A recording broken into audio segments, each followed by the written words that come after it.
Hello, everybody, and welcome back to the podcast. My name is Coleman Snell, and this is On What Matters. Today, I'm bringing part 2 of my interview with TTotal, where we discuss a lot of different topics related to effective altruism, his critiques of effective altruism, some shared critiques of the rationality communities, what we would say as epistemic norms, if you will. And we also talk about the real meat of our disagreement, that is AI risk. Is it going to kill everyone or not? Lighthearted subjects, as always, on the show, because, the 21st century is one of those really easy centuries where nothing super major is going to happen. Definitely not technological and socio-technological breakthroughs that will alter the course of future of humanity. We're definitely not living through historic times. Anyways, well, if you want to support our coverage of these super duper not historical times, we have a Patreon now. And as always, any love given to the podcast really helps this community grow. Thank you guys so much for your support. It has meant a lot this year. And big thanks to Bilal as well for coming on the team. It's absolutely fantastic having you on. And of course, thank you, Jacob, as well. Thank you, Mr. Hames. This is a whole lot of fun, and I'm really excited to bring even more episodes to y'all in the new year. We got some big things planned, so stay tuned. And here's my interview with TTotal. Thank you so much for coming on the show, man. It was a whole lot of fun talking, and very excited to have you on again in the future. All right, see you guys in the new year. What are your thoughts on Biorisk as a bridge to talking about a bit more about like global catastrophic risk and existential risk, and how it kind of connects to some of these challenges to the that the sort of some parts of the rationality sort of worldview have presented. What are your thoughts on Biorisk? All right, when it comes to Biorisk, I haven't read too much into the topic, so I'm not a biologist, and I think it's important to state when you're not an expert in something. I appreciate that you post that like all of the top of your articles, at the top of all your articles. Like, I think that's really something everybody should be doing way more, because I think it is actually important whether or not someone has spent a lot of time working on something. Yeah. So 100%. when it comes to Biorisk, so my impression is that you can't get much more dangerous than a virus or a bacteria. Right? Because what about gray goo? No, I'm kidding. Right?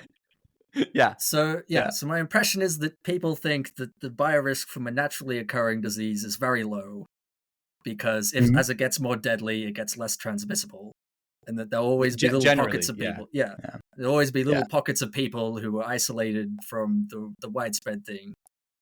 Freaking Iceland, just up there, all safe and cushy. Yeah, basically.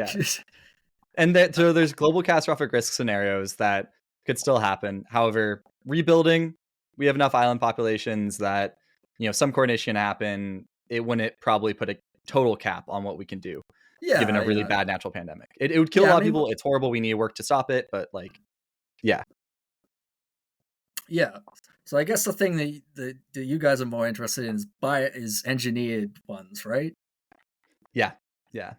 It is. I think when it comes to the kind of the list of likely sources of or drivers of catastrophe, I think it goes AI, crappy human coordination, which is hard to quantify, great state conflict, humans not sorting ourselves out politically, that sort of stuff.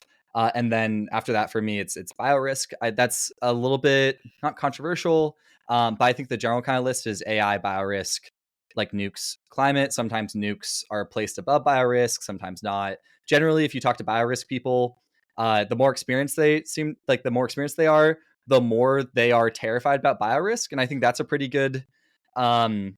That's a pretty compelling reason for me to weigh it slightly heavier than I think I would otherwise, right? Okay, so one of my problems with biorisk is that someone's gonna have to want to do it, right? Okay, tell me about we can talk about omni-style actors and kind of exactly. some of the well, this is something I'm trying to learn about at the moment. Oh, really? Which percentage of the people what percentage of the world actually wants to do a biorisk? Like, who actually wants to destroy every single person on the fucking planet? Like, there's Sorry. not that many, right? Like, The only reason I'm laughing is I'm just imagining like a U.S. security like investigator just be like, all right, guys, raise your hand. All right, raise your hand if you want to do a biorisk. All right, it's like one person starts to raise their hand. Their co-conspirators are like punch them or like, dude, just don't raise your hand. So I think the estimates I'm not up to date on the most recent estimates. I think that there is a insignificant number of omnicidal actors, people who want to kill everyone. I think there's a much larger number of people who are catastrophic actors or potentially catastrophic actors, both intentionally and non-intentionally, done for various ideological reasons or sometimes religious reasons. But I do think that like the presence of like Shrinko wait, and Shrinko wasn't omnicidal though. I mean they were trying to bring they were millennialist, so they were trying to bring about a like end of days, and they were trying to like they were trying to survive the end of days. No, they were trying to bring it about. They thought that by doing the attacks they thought by okay. So I just read this. So the attacks. You're like, I'm actually. So the sarin attacks were an attempt to overthrow the Japanese government, right? They weren't an attempt to kill everyone, right? Because obviously, you're throwing a bunch of sarin in the subway does not kill the entire planet, right? Like, yeah. But they wanted to spark international conflict from it, right? Possibly, right? But because they were trying to bring about a nuclear Armageddon. Their goal was to survive the coming apocalypse. I don't know if they thought that they would be the one to bring it, or if they were or if they thought somebody else would and they were gonna survive it. But they absolutely did not. They were not trying to kill themselves in the process, right? They wanted to survive. Yeah. They wanted to rebuild humanity. Oh, I see. Okay, so so they were effective altruists, right? Okay. For funding reasons, that was a joke. A quite funny one. That EAs with very, very bad epistemics. Really, really bad. Frankly, I wouldn't let them in. They would not be invited to the EAG. I'm saying. But yeah, okay. Wait. So I'm unsure if omnicidal actor is like if you have to necessarily want to also kill yourselves to be included as that. Like I could see why that is, but like I think wanting to bring about like it matters if you care about the distinction between extinction risk and catastrophic risk, right? Which I will say like this is still something that I'm like developing my thoughts regarding, but it seems that taking, when we take like a more systemic risk like approach, actors who want to destabilize a nation state, especially actors who were incredibly well funded, like they were through a series of like business ventures that they had their members participate in. We know that Shrinko was actively trying to obtain like nuclear material, right? And with that, one of their goals, from what I can remember, was to help bring about a globally destabilizing event via like a nuclear incident that would then get blamed on a different country to then like start a nuclear conflict. That was like one of their goals. Luckily, did not happen. But I think that like that in my book kind of, even though like from discussion, like I'm learning that maybe they weren't as omnicidal as I previously like thought, which I appreciate. I still feel like they would be grouped in to a potentially omnicidal kind of like category of actor, right? And I think that like having these sort of actors, not good. I don't think you're We are not I didn't endorsing think you were saying they were good. good. But I'm saying that for the distinction between existential risk and like global catastrophic risk, like I think that drivers of potential extinction typically also drive global catastrophe. Not always, right? There's like bigger and there's like worse versions of this and better versions of this. And if you're a long termist, which like I'm like a soft long termist, there's like definitely reasons to prioritize existential risk at times. However, a more dangerous world promotes like less cooperation, and typically when humans get less cooperative, we get more violent, and we got nukes. So like I'm not excited, and we also will have more powerful AI systems. So like I'm not exactly in favor of seeing groups that want to destabilize everyone as anything other than a pressing global catastrophic like hazard. Yeah, I mean, This also accounts for people who are doing it unintentionally too. yeah, Yeah. it's in terms of like if you do care about extinction, then there are there's an extremely small number of people that want to do that. Are really trying to do that. Maybe a lot of them are related to effective altruism. Is something I'm thinking. Like, well, because okay, maybe this is a bit trolly. Maybe this is a bit trolly, but like, like why the hell would you want to kill all of humanity? And like, if I think about that, the only reasoning I would be if you were like an insane utilitarian, right? Maybe. Right? And like I think you like I think that's one of a very few different number of philosophies which could lead to that. I think it would depend on I could see this. Like I could see this in terms of like, but I don't think that would necessarily be connected to like effective altruism in like a meaningful way. Because like effective altruism has very, very strong like utilitarian origins, obviously, but like I'm thinking of like accelerationists as like a version of this, but like specifically like where was the group of like people who were accelerationists regarding, or like the old-fashioned accelerationists, like in the 1950s and 60s, who like wanted to bring down capitalism by accelerating capitalism to destroy itself, and also nukes sometimes. Like there was a group of like you mean like thinkers. Wait, no, I've heard of this. The Positists? Positists? Yeah. The Positists, yeah, those guys. Yeah, Positists. I don't know if they're just a meme. I think at least a couple of them were real, which is like that is again a group of people who are not technically omnicidal. However, clearly like that is a extremely precarious set of views to have that is probably not going to be a net positive for the world, right? But I do recognize there's a lot of bastardization of I think utilitarian thinking, right? Like I think like I consider myself a utilitarian by like rational like bases, but like definitely like my gut instincts are like of like a virtue ethicist, so it's like I kind of like I'm a rule utilitarian, I think, like through and through.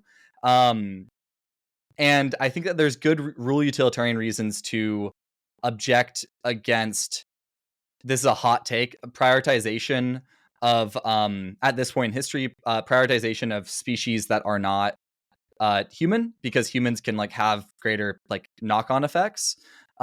If we like organize ourselves, we also have a lot more potential for harm than like other species. So like there are like certain rule utilitarian, I'm saying this to illustrate like there's certain meta arguments here that I think can like sometimes save the otherwise massive downsides of utilitarianism.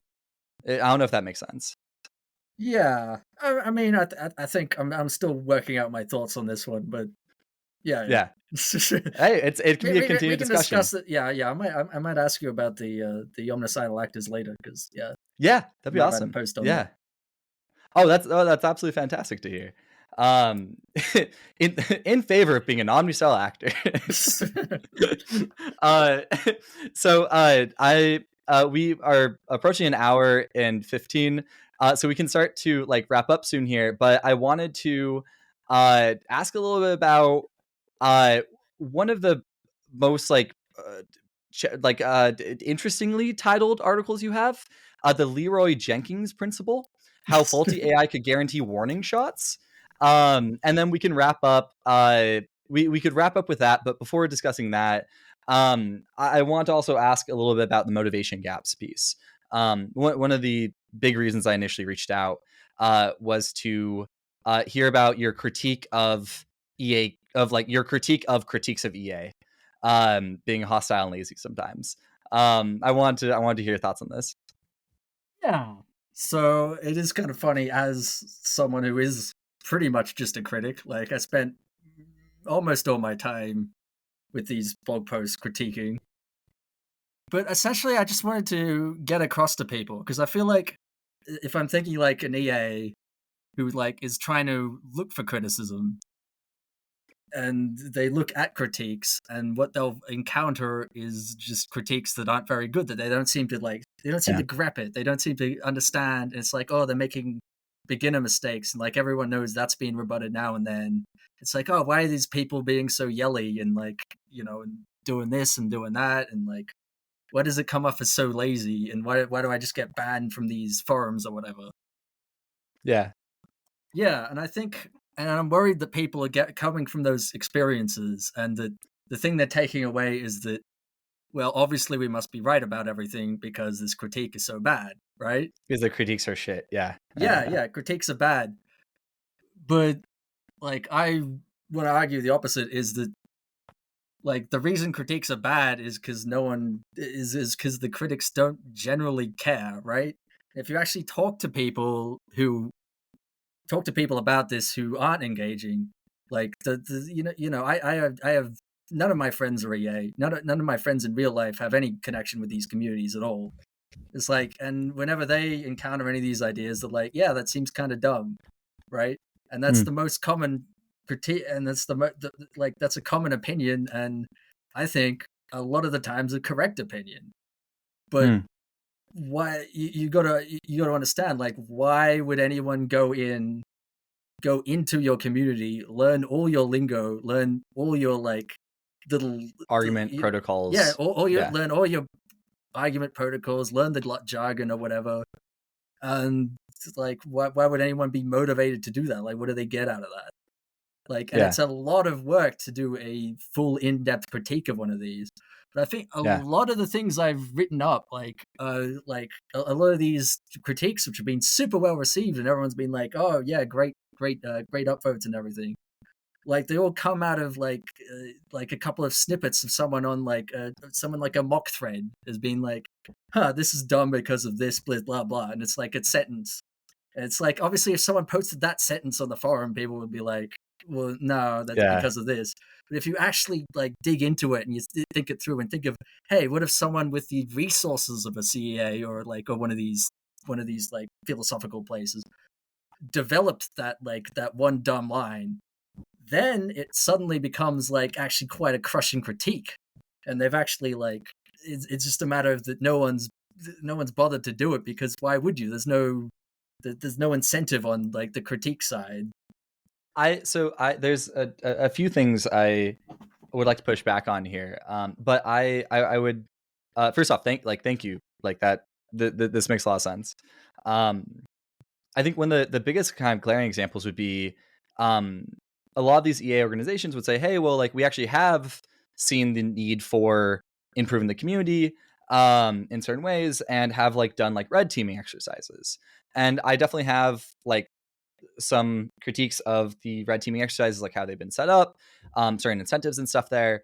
But I would like to hear your thoughts on the kind of red teaming environment, the kind of red teaming procedure, because it is one of the few communities where like you can openly red team in like, even just like in like social settings, in a way that like I feel like, even though it might not be sufficient, it might not be as much as we like really should do as the EA community, it like is still better than a lot of other communities, I feel like, right? Again, not saying that's like good enough, but yeah, well, to be clear, if you had if EA had the norms of like blah blah whatever dismiss, then like I wouldn't have bothered with any of this either. Yeah. Yeah. So there's something there that you feel like is good. It has worked on me. Yeah, like it has worked on me. Yeah. So yeah, some of this welcoming attitude to criticism, I think, is good. I don't think it's enough, I don't think it's enough to counteract the inherent problems of just being a tiny community that people don't care enough to do in-depth deconstructions of. Mm. So yeah, red team's fine. I like that there's like with these contests or whatever, but it's inherently like it's if you look at it on a per hour spent on doing it, it's you got to really like I've spent like hundreds of hours on these critiques, and it's like you got to do it for Yeah. the love of the game. Like it's Yeah. Exactly. Which is like I think one of the reasons why welcoming in critics who are doing it in good faith, who are like, yeah, I see some really valuable things uh about this community. I think that there are these things that are really not good. Versus like, people who are like just trying to troll or something, or people who like don't see any like value in it, who like just like dismiss it outright, but for some reason still show up. But so not inviting those types of critics, but inviting the type of critics who are like in it because they actually like they believe something is there potentially or could be there, or they find it fun and like thinking and arguing, whatever. Inviting those critics in, I think, is something that EA, like I want to see EA do a better job of in the future, because like yeah, because I care it's about, like like I really until care about X-Risk and GCR, yeah and like I want the community that fosters that to improve, because EA has saved a lot of lives and it can continue to, but there's some big issues with it for sure. Yeah, and it's like I also feel that until you're drowning in good critique, you kind of have to pick through bad critique. Like, Yeah. otherwise, the alternative is no critique, and then you're like you're not getting anywhere. Yeah, that would be a rough situation to be Yeah, in. well, Yeah, yeah, or then like you're in feigning like critique. yeah, and then you're in like an in-group death spiral. It's like just Yeah, yeah, and then you also get like axed from real kind of established institutions or organizational partnerships and stuff, which just further increases the divide between this community trying to do good and like other parts of the real world that like have levers and are like doing other things and might have different like frameworks and methodologies and whatnot. Like I think it's about building additional bridges between the GCR community and the effective altruism community, and other institutions, groups, communities, what have you, right? Like I think increasing the information flow is a good thing for a community like this, right? And some of the concerns here are like, well, how do you do that without um, making your own kind of like oftentimes very thoroughly like argued takes on ethics, right? Like like how do you do that without losing the identity of the EA like community, right? Um, and I like without watering it down, I guess. And I think that's like I, that's a challenging thing. Like I don't I have mean, answers on that, so I mean, I feel like if you let in a lot of really smart, intelligent people who know a lot of things, and letting in a lot of smart, intelligent people who know lots of things changes your values, then maybe your values should be changed. Like, Yeah. So like the like fear of that is not. Yeah. yeah, like your absolute like. I mean, we know for a fact that EA is wrong because no one is perfect, right? So Yeah. Yeah. That's a there good are reason. things, Yeah. and probably major things, that you're getting wrong. And I mean, I'm stating a lot of things that EA is getting wrong. Yeah. Yeah. Whereas like, most of the show is, I think, stating things that GCR X Risk could be getting right, um, or might be getting right. And the subtext there oftentimes is, uh, a lot of these like EA ideas circling around. And, that's why I wanted to have, I want to make sure a certain percentage of conversations during season 2 of the podcast, are like this, that like help, that like, force me to have to like argue in favor of views that I feel like oftentimes in communities that I go through kind of remain unquestioned, and they remain unquestioned less for me than a lot of other folks in like the EA community, just because like I purposely go out my way to like keep a lot of like really strong critics of like whatever I'm involved in like around, just because it's like fun to like have those conversations and to build bridges and stuff. But like I think that this is like a really important set of critiques. And I feel like you're doing a lot of like really like genuinely really important work. Um, yeah, just the responses alone to your articles have been a lot of the time really nice to see. Yeah. Yeah. All right, should we finish on the Leroy Jenkins principle? Oh yeah.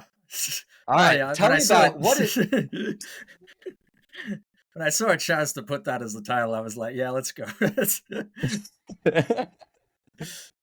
All right, so how can faulty AI guarantee quote unquote warning shots? Yeah. So it's the center of like a long line of work I've been writing on, which is that, everything's fallible, right? Everything makes mistakes. Yeah. And everything will be Except, buggy, right? And yeah, everything has yeah. some level of bugginess. And so, I mean, and I look to the models where it'll be like, oh, this rogue AI. So there's like this idea that people have that like a certain percentage of like especially the doomers are saying like, oh, it's inevitable that as AI gets more intelligent, it will turn rogue.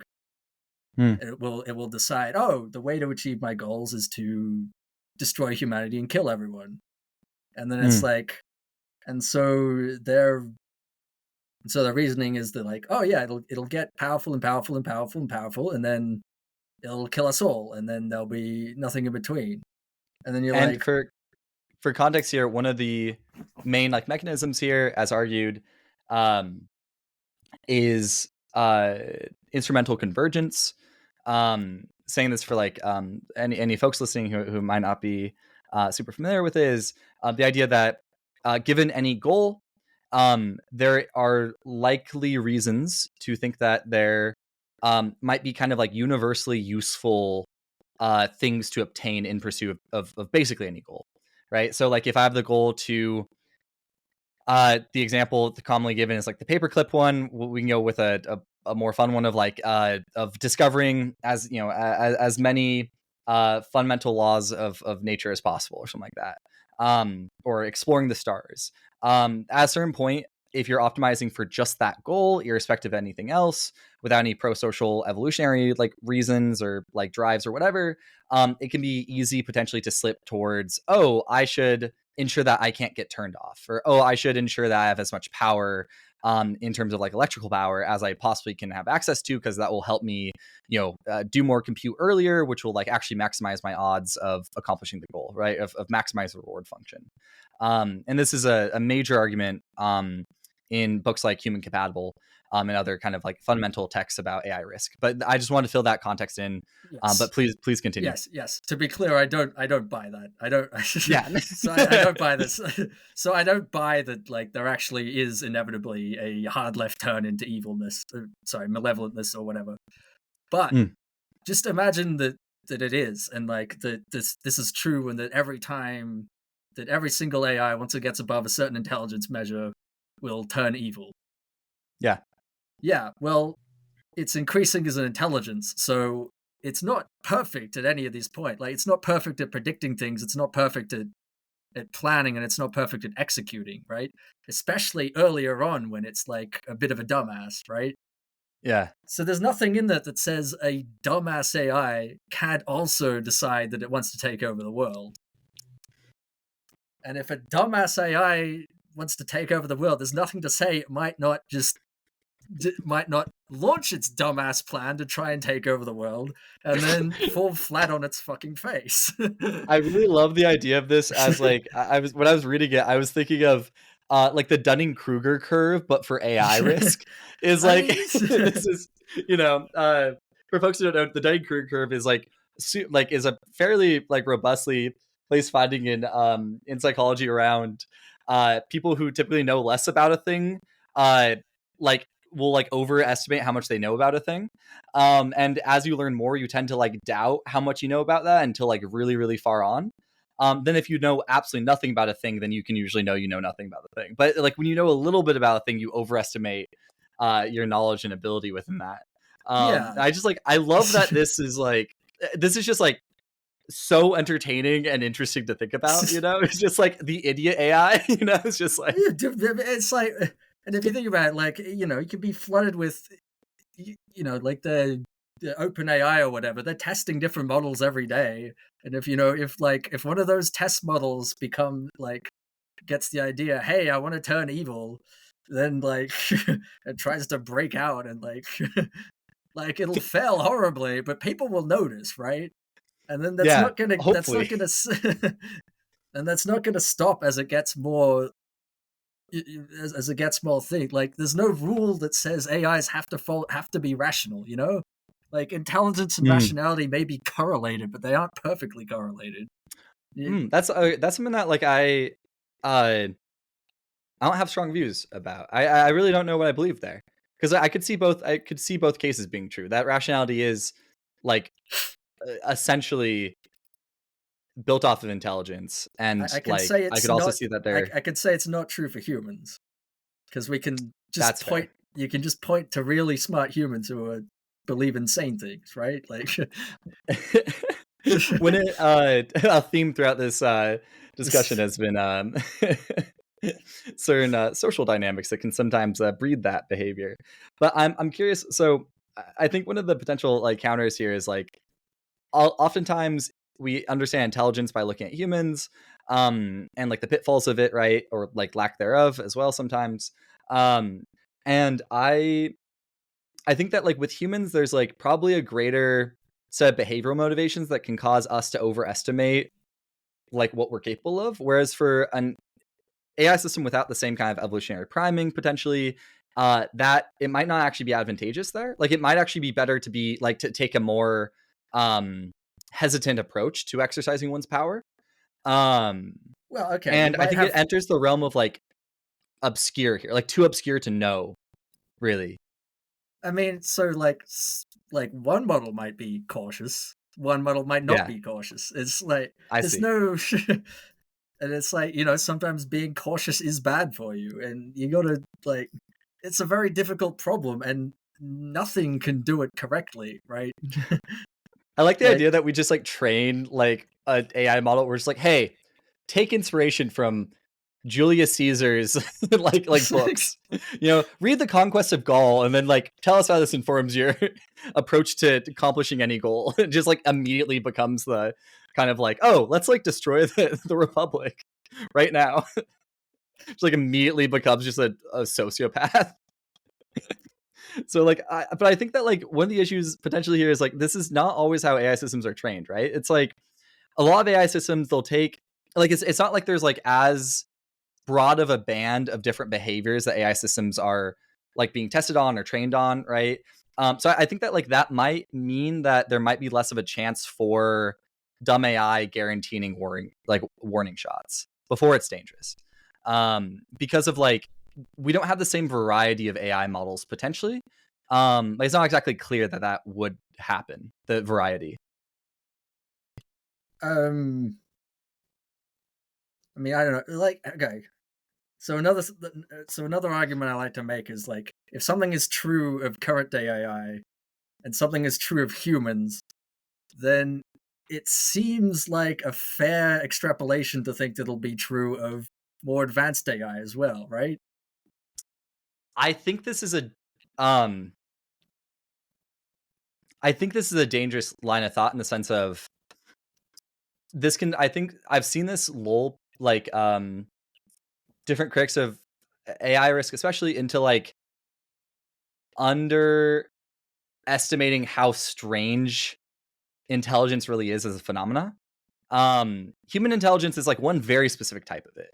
But even looking around the animal kingdom, for example, octopus, the tentacle distribution, neuronal paths it creates a completely different beast, right? When it comes to cleverness, we see a decentralized intelligent system able to figure out puzzles and stuff without engaging the central part of the brain through the initial steps of solving a puzzle. That's otherworldly to us. So I think that there's reason to think that, and this might just be being a fanboy of intelligence research and of what is this thing that trying to make sense of the universe. It's harder to pin down what intelligence will be. Yeah, and I think that AI systems, there's a good chance that we're going to learn a lot about what intelligence is, through just how freaking weird AI systems are. And I think there's some evidence already pointing towards this, but my brain, Yeah, I unfortunately, mean, is I failing me. guess my counter argument to that is like weirdness does not guarantee that you'll be a perfect world conqueror, right? Like, That's true. Too bad for we- Nero. like I feel weirdness might, if anything, make it less likely that you're good at like world conquering. Like, Okay, that's I could see this. Yeah, I could see this, or it could just be completely like asymmetric to it. Like it could just not correlate with it if we're talking about weirdness in like a sort of a broader sort of intelligent, like intelligence. I don't know why my camera is. There we go. yeah, Like a sort of broader context. But my camera is still yeah, it's hazy. and I Let's see. guess like my main argument for that is all you need for a warning shot is for one system to be overconfident, right? To overestimate its That's fair. chances.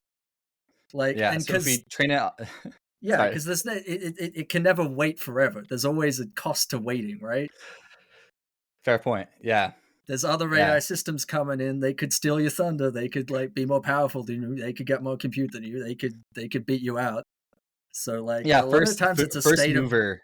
yeah, exactly. So First mover it's advantage. Yeah. so there is an element of desperation to trying to take over the world, and because you also know that there might be other dumb AIs out there that might launch an attack and that might tip people off that there's like evil AIs out there, and then you're like, fuck, like. Wait, that then would give the system incentive to just get really good at self-replicating itself before anyone knows it's like self-improving, right? So like that actually could increase the danger, right? Instead of not, because if it's like, oh, I need to act now because Yeah, there might be dumb AI that warns humans of but like what if we're you able to try to do. do that, then that's something we can find, right? That's something we can notice. So that increases its Hopefully. discoverability. Hopefully. I think of like the I hope that the Stuxnet like situation with like the Iranian enrichment like devices where like uh the uh the virus is able to like speed up and slow down the enrichment systems for Iranian nuclear program. And they like it reported back to the central like computer like, oh, it's actually fine, it's actually working normally, even though it was just like ruling up all the way and then like going all the way down and like completely just like fuck the system. I'm really concerned that something like that would happen for um like an AI training run gone wrong, right? Is the just like the false reporting and like the ability to like manipulate data that's like going back to the researchers. I think it's something that like is really hard to protect against. Yeah, well, that's But yeah, yeah, yeah. Anyway, we'll see. It's just there's no this idea that like it suddenly becomes perfect. There's like it's yeah. really hard to destroy the world. Like it's really, really, really hard. Red teaming exercise. Quick note. No, Yeah, yeah. and I oh, it's one last point. One last point is oh yeah, that there's no guarantee that it will only strike if it's sure it will win, right? You could be that's like you could mm, have a thing that's like, oh, say if it's a utilitarian and it's like has like the opposite to the long termist thing. It's like, well, I've only got a 0.11% chance of winning, but if I do, I get a universe's worth of utility. I must attack yeah, now. yeah. The util monster on steroids.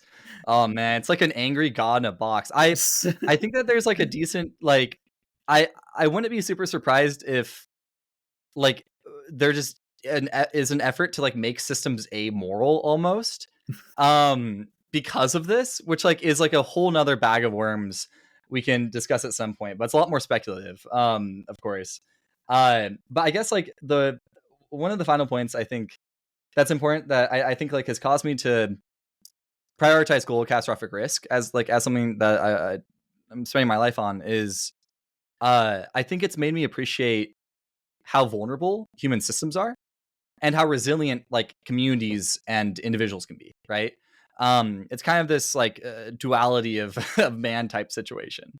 Uh, and I do think that we do definitely have leverage points um, in our institutions and in our just like commercial like industries, especially like industrial safety stuff and vulnerabilities. Like there's a lot of vulnerabilities in our world that I think could be exploited by AI systems that have reason to, which is why I think it's even more important to be careful about how we deploy systems, even if we're really, really sure. And that's why I think AI governance is good, is just a net good across the board, right? Is it protects against the most extreme cases of AI risk, but it also helps decrease the likelihood of less marginal, like more likely cases of like massive unemployment, for example, driving societal collapse likelihood, massive Yeah, inequality and driving to be societal, like clear, there's like like these other I, things. I don't want to dismiss like near-term problems with AI or even medium-term Yeah. problems with AI just because Yeah. I think that the extinction risk is minuscule. Like, Yeah. It doesn't but seem I like you're doing mean, that at all. Yeah. yeah. I think like these things, yeah, that like misdeployment of this can harm people, and it probably will harm people, and like I think it is good to stop that. Um, and I think Yeah. you'll probably do a lot better if you if it's more of a like a graduated thing and you don't focus too much on the like on the more Yeah. speculative stuff that in my opinion is probably wrong. Like Yeah. Yeah. And I think that we'll see how it continues to change over the next few years in the sense of as we get more powerful systems, like there's going to be a larger and larger window open for prioritization of potential global catastrophic risk concerns. But I think like right now, many of the near term risks are bad enough that the argument can be made that, yeah, widespread automation, widespread unemployment will actually drive societal collapse concerns and like global catastrophic risk concerns. I think that argument alone is sufficient for saying, hey, there needs to be like, there's a desperate need for action taken regarding AI and like redistribution of like economic returns and stuff of like AI technologies and making sure there isn't just like a massive weight, like commercial weight in favor of like AI companies just having like free reign over government, stuff like that. Like it could get wacko world even without a super intelligence, I think. And yeah, it's fun stuff. I would absolutely love it too if you would like to come on the show again in the future. Because this is really fun. oh yeah, sure. Yeah, I enjoyed this. I'm glad. But yeah, thank you so much. And before you go, I want to ask you one of the questions I really like asking folks on the show. There's two. The first one is, um, do you think? I feel like I can predict your answer for this one. What are the odds that you think humanity will get through this century? um, what do you mean? Wait, like survive? Yeah, Like survive. Yeah. any of us or all of us? More than how likely do you think it will be that we'll get through the century without like over 50% of us dying from some major at like one time from some major like disaster or crisis or something? I'd say pretty high. Oh yeah. Say Okay. yeah. I won't put a number on it, but I'd say very high. Hell yeah. Respect. Very high. And then the last question is books. What is what are some of your favorite books? Like what books do you think have shaped your worldview the most? Oh, shape my worldview. That's got to be Terry Pratchett. Uh, Terry Pratchett. Wait, I think he's who I'm thinking of. Wait, which book by Terry Pratchett? oh, just all of them. I feel like there's a like it. First of all, they're very funny, but also there's a very like humanistic philosophy to them, which I Mm, felt really came off is like a lot of like care about people, like what they yeah, care for people as people and recognizing that people are flawed, but like they still matter anyway, and you shouldn't yeah, think of people as things. yeah. I think that conversations are oftentimes one of the best reminders of that, right? On both sides, recognizing our own flaws while connecting with someone over a good conversation. And I think the kind of humanist locus of that value is something that you and I share to some degree. Yeah, So I really appreciate you coming on and like having this conversation and be able to discuss some of the areas of disagreement. This felt good. So yeah, thank you so much.